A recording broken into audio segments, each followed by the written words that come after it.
Hello, Wadikani. Welcome to the Children's Chimurenga. Thank you for joining me, Rosemary Nyabatsa. Today, I wanted us to talk about decolonization and the reason this channel is called the Children's Chimurenga.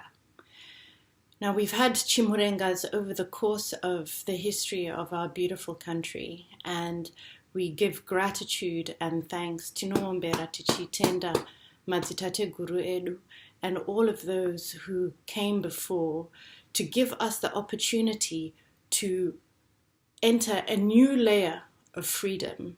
They did work on very gross layers, very dense, heavy, physical layers of oppression that we were suffering from.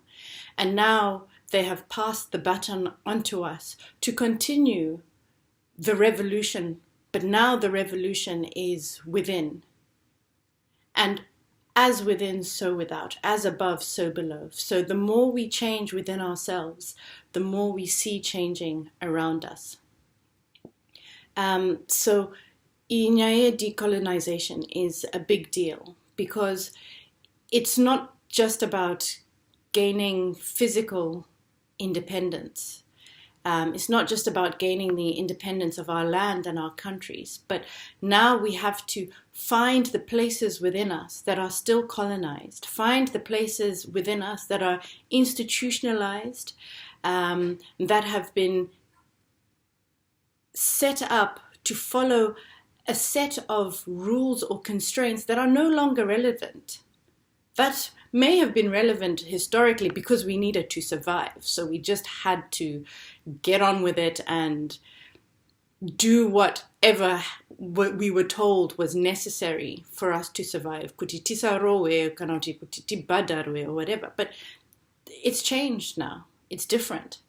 But what happens is that those rules and those constraints, because they were they were necessary for our survival, they can get passed down the generations with nobody actually looking back and saying, oh, no, we don't need to think like that anymore. We don't need to be like that anymore. We don't need to act like that anymore. It's not necessary. Nobody is watching us. Nobody is apanar kutitonga. There's nobody who is holding a gun or a whip or anything to our heads to keep us in this pattern. But because the patterns have already been etched into our minds and into our neurological pathways and into our genetics even, and into our culture, we have to be really aware of ourselves, really aware of what is going on within us. And every time something comes up, every time you feel like this, like that flash in your body, that flash of adrenaline, that flash of hormones, every time we feel a strong emotion, every time we feel shame or guilt or anxiety or stress, even happiness, joy, anything, or a compulsion to do things, every time we feel uncomfortable, that is an opportunity for us to say, where did this come from? And we can trace it back, and it might be somewhere within our own, well, usually it is actually somewhere within our own lifetimes. But that point at which it was instituted within our lifetimes might even be a reflection of something that happened many generations ago to an ancestor, possibly. And that has just become passed down because that's what we had to do to survive. But by seeing these places within us that require investigation and healing, we can actually give these as an offering of freedom back to those who came before us, who did not have the privilege and the opportunity to do the work that we're doing now. And they are here, and they see us, and they appreciate it, and they love it when they see us doing well. They love it when they see us getting free in ways that they were never able to, because it means that their genetic imprint, the way they live on in us, is becoming more and more free. So their burden is lightened as time goes by, as long as we are committed to our personal development. So we can't just sit and go back.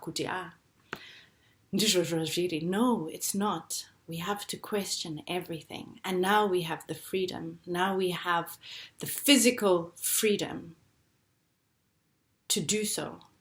So we need to see where our mental chains, our mental handcuffs, our mental shackles are. Our emotional ones as well, our spiritual ones, our psychological ones, and let them go. And so that heals the past, but it also heals the future, because then we don't pass them on to our children. So I had another one on Friday, Nezuro. And this is a continuation of one that I spoke about in another video. So again, a little bit of a rush in the morning, and for a completely different reason, actually. So the morning had been great. We had played, we had had time to relax, and it had gone fantastically. And I need to get a refund from Lufthansa for a flight that was cancelled for coronavirus, because of coronavirus. And instead of just saying, okay, I'm going to look at this after I've dropped Clara off Kuchikoro, I just decided, I just went straight down this rabbit hole into the phone, and there's this enjoyment of being a bit annoyed, kuti wandipa voucher instead of a refund, so we can talk about that as well, this enjoyment that we derive from negative experiences and how we identify with them. And, we can say to each other, to enjoy something, yes, actually, yes, because it makes us feel alive, and that's what we want. That's what our minds want, is to feel something, to feel justified, to feel. So there I was in my phone, in my feelings, in my annoyance at Lufthansa, and 3 minutes, just 3 minutes of my day, But those 3 minutes ended up being the difference between us, walking leisurely to school and rushing to school. So, that was a choice. And it was kind of conscious, kind of subconscious, but it was the wrong choice. There was definitely a more appropriate time to do that. And that's something that's going to be really interesting to explore, and to a cycle to break within myself.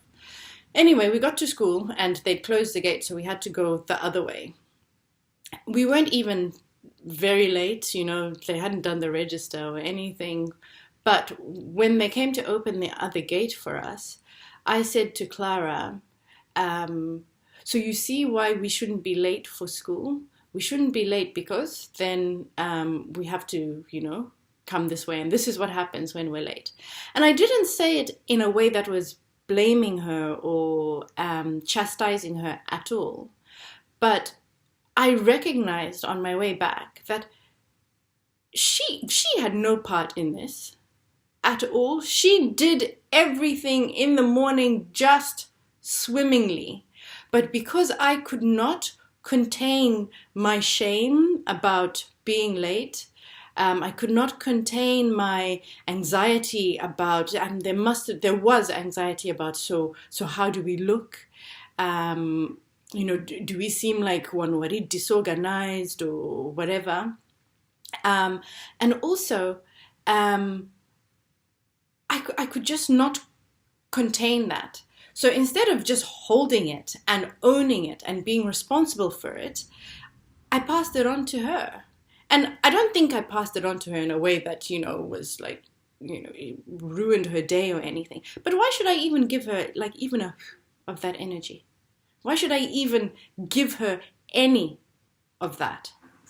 Because then that might set her up in a pattern of being really fearful of being late for school or being late anywhere. And we've seen that before.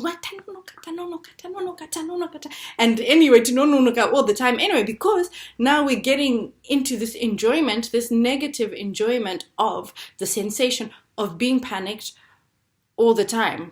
I'm busy, like this.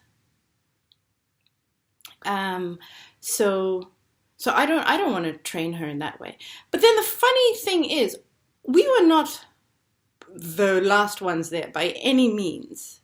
There were people even walking behind, and people are strolling, and I see it all the time. Even when I go and pick her up, or when we're dropping off, people are relaxed, or anything. It's just they're just taking it in their stride, and they're just like, you know what, that's the way that's okay for today. It's okay. But somehow within me, there's this, and I think that is a product of colonization. I think that is coming from a place, an ancestral place, and a place that's been passed down. Or you just have to be in line, you have to be in order, you have to toe the line and stick to the rules and do everything right in order to survive. This is not correct. No. I think we have been trained into and frightened historically into feeling like we really have to do and perform and be on the edge in order to survive and to thrive. But actually it ends up eating at our internal states, or ends up filtering into other parts of our lives, like affecting our children and their children, and so forth and so forth. So even another parent in the class, like the teacher has been mispronouncing their child's name, and she wrote this message to the class WhatsApp group, and she was so indignant and so angry, And I was like, wow, I've never seen, parents just being so outspoken about teachers, or, like there's this conditioning, there's this school, even ndikapinda mu school ground, tichifamba, I'm like, good morning, Miss so-and-so, to the teacher, like I'm at school, like I just get zapped into this school mode of perfection that I'm trying to model for my child, which is completely irrelevant, completely outdated, because we have now reached a point in our cultural evolution, in our personal evolution, where we do not need to be so compliant and so nice and so perfect as we had to be before in order to survive.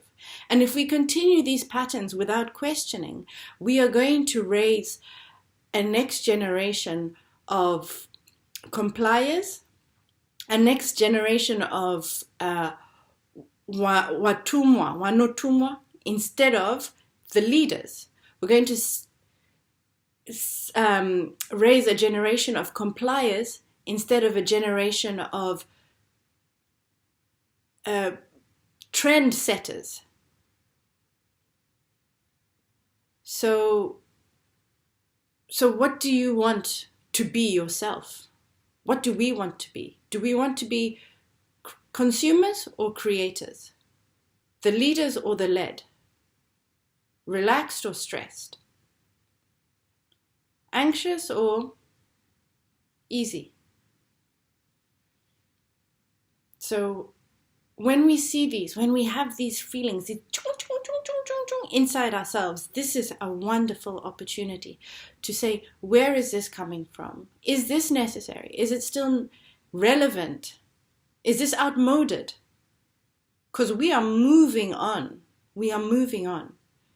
Do I want to pass this on to my kid? Do I want to continue to live like this for the rest of my life? And your ancestors will be clapping. They'll be dancing. They'll be so, so glad that the foundations that they laid in the chimrengas that they fought are continuing to reap great fruit. Thank you.